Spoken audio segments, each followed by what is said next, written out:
2000 के शुरुआत में दुनिया के सामने एक नया नाम आया, BRIC। ये नाम सोचा था इकोनॉमिस्ट जिम ओनील ने।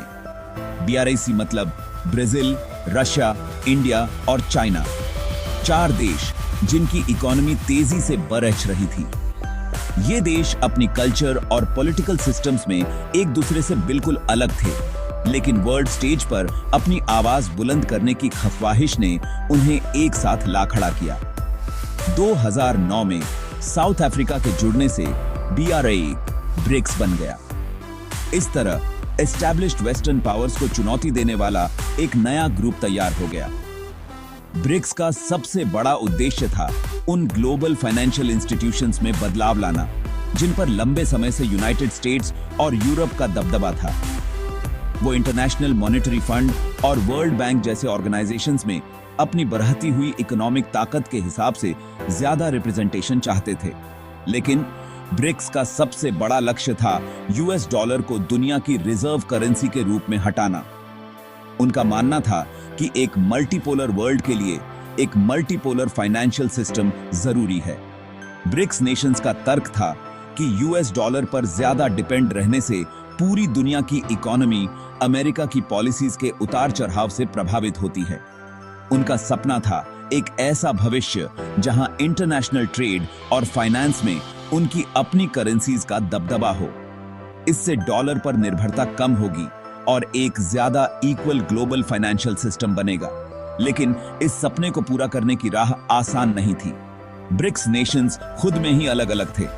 उनकी अपनी इकोनॉमिक ताकत और कमजोरियां थीं, अलग अलग पॉलिटिकल प्रायोरिटीज थे और सबसे जरूरी उनकी करेंसीज को दुनिया अलग अलग नजरों से देखती थी। डॉलर के दबदबे को चुनौती देने के लिए उन्हें अपनी आपसी डिफरेंसेस दूर करनी थी और साथ ही एस्टैब्लिश्ड पावर्स के विरोध का सामना भी करना था।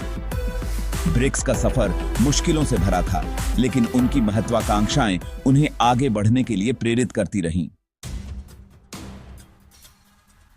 तो चलिए देखते हैं कि कैसे ट्रंप की पॉलिसीज का बहुत विरोध हुआ और इसके क्या परिणाम हुए और दुनिया में प्रोटेक्शनिज्म बढ़ने लगा, जिससे ग्लोबल ट्रेड डायनामिक्स बदलने लगे। बहुत से क्रिटिक्स का कहना था कि उनका तरीका बहुत एग्रेसिव था और इससे कई समस्याएं उत्पन्न हो सकती हैं और इससे इंटरनेशनल रिलेशनशिप्स खराब हो सकते हैं, जो कि ग्लोबल कोऑपरेशन के लिए हानिकारक है। उनका मानना था कि टैरिफ्स लगाने से ट्रेड वॉर्स शुरू हो सकते हैं, जिससे व्यापार में बाधा आ सकती है, जो ग्लोबल इकोनॉमी के लिए नुकसानदेह होगा और आर्थिक स्थिरता को प्रभावित करेगा। वहीं दूसरी तरफ सपोर्टर्स का मानना था कि डोमेस्टिक इंडस्ट्रीज और जॉब्स को बचाने के लिए ये कदम जरूरी थे, ताकि देश की अर्थव्यवस्था मजबूत हो सके। उनका तर्क था कि पहले के ट्रेड डील्स अनफेयर थे और उन्हें सुधारने की जरूरत थी और कंपटीशन को बराबर करने के लिए सख्त रुख अपनाना जरूरी था, ताकि सभी देशों को समान अवसर मिल सकें। जैसा कि हमने देखा, इस बहस ने प्रोटेक्शनिज्म वर्सेस फ्री ट्रेड पर एक बड़ी चर्चा छेड़ दी, जो कि बहुत महत्वपूर्ण थी और ये सिर्फ यूनाइटेड स्टेट्स तक ही सीमित नहीं रही, बल्कि ग्लोबल स्तर पर फैल गई। बदलते हुए ग्लोबल सीनेरियो को देखते हुए बहुत से देशों ने अपनी ट्रेड पॉलिसीज पर फिर से विचार करना शुरू कर दिया, ताकि वे नए चैलेंजेस का सामना कर सकें। अंत में ट्रंप का कार्यकाल इस बात का गवाह बना कि कैसे नेशंस ने ट्रेड और इकोनॉमिक पॉलिसीज के प्रति अपना नजरिया बदला और नए तरीके अपनाए और दुनिया के कई हिस्सों में प्रोटेक्शनिज्म बढ़ा, जिससे ग्लोबल ट्रेड में बदलाव आया। इस पीरियड को उस दौर के रूप में याद किया जाएगा जब ग्लोबल ट्रेड नॉर्म्स पर गहरी बहस हुई और उन्हें नए सिरे से परिभाषित किया गया, जिससे भविष्य की ट्रेड पॉलिसीज प्रभावित होंगी। तो चलिए देखते हैं कि एक कॉमन करेंसी बनाने के रास्ते में ब्रिक्स के सामने क्या-क्या मुश्किलें हैं और ये कितनी जटिल हो सकती हैं। देखिए, नई करेंसी बनाना बस नोट छापने जैसा नहीं है। इसके लिए ट्रस्ट बनाना होता है और ये एक लंबी प्रक्रिया है। इकोनॉमिक स्टेबिलिटी लानी होती है, जो आसान नहीं है, और ये सुनिश्चित करना होता है कि सब इसे अपनाएं और इसमें विश्वास जताएं। ब्रिक्स देशों में इकोनॉमिक पॉलिसीज और पॉलिटिकल सिस्टम्स में इतनी विविधता है कि मामला और भी कॉम्प्लिकेटेड हो जाता है। जिससे सहमति बनाना मुश्किल हो जाता है। और हाँ, उस एग्जिस्टिंग ग्लोबल फाइनेंशियल इंफ्रास्ट्रक्चर को भी नहीं भूलना चाहिए जो पहले से ही इतनी मजबूत और प्रभावशाली है।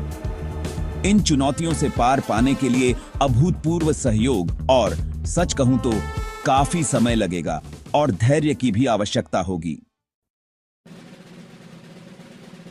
अब यूएस डॉलर की बात करें तो यह साफ है कि इसका दबदबा यूं ही नहीं है।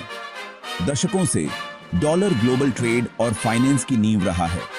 इसकी स्टेबिलिटी जो यूएस इकोनॉमी पर आधारित है और दुनिया भर में लोगों का इस पर भरोसा, इसे हिलाना बहुत मुश्किल बनाता है।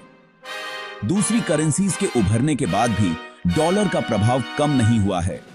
यह बस करेंसी की बात नहीं है, बल्कि उन इंस्टीट्यूशंस, अग्रीमेंट्स और नेटवर्क्स की भी बात है जो इसे सपोर्ट करते हैं।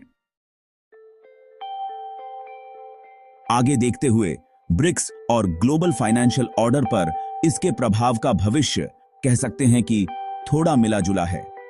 एक तरफ संभावनाएं बहुत हैं। ब्रिक्स नेशंस दुनिया की कुछ सबसे बड़ी और तेजी से बढ़ती इकोनॉमीज हैं। अगर ये वाकई में कोलैबोरेट करें और अपने गोल्स पर एक साथ काम करें तो ये फाइनेंशियल लैंडस्केप को बदल सकते हैं। लेकिन दूसरी तरफ बहुत सी बाधाएं भी हैं। पॉलिटिकल डिफरेंसेस, इकोनॉमिक डिस्पैरिटीज और एक्सटर्नल प्रेशर्स उनकी प्रगति को रोक सकते हैं। तो क्या ये एक नई शुरुआत है या बस एक झूठी उम्मीद? ये तो वक्त ही बताएगा। आखिर में सबसे बड़ा सवाल, क्या ब्रिक्स वाकई में खेल के नियम बदल सकता है? देखिए, यह हो सकता है, लेकिन यह बहुत बड़ा काम होगा। इसके लिए सिर्फ इकोनॉमिक ताकत ही नहीं, बल्कि डिप्लोमेटिक चतुराई, टेक्नोलॉजिकल इनोवेशन और सबसे बढ़कर एकता की जरूरत होगी। जो एग्जिस्टिंग ग्लोबल ऑर्डर है, वो एक दिन में नहीं बना था और उसे बदलना भी आसान नहीं होगा। लेकिन दृढ़ इच्छा शक्ति और रणनीतिक योजना के साथ ब्रिक्स एक नया रास्ता बना सकता है। दुनिया देखेगी कि यह कैसे होता है।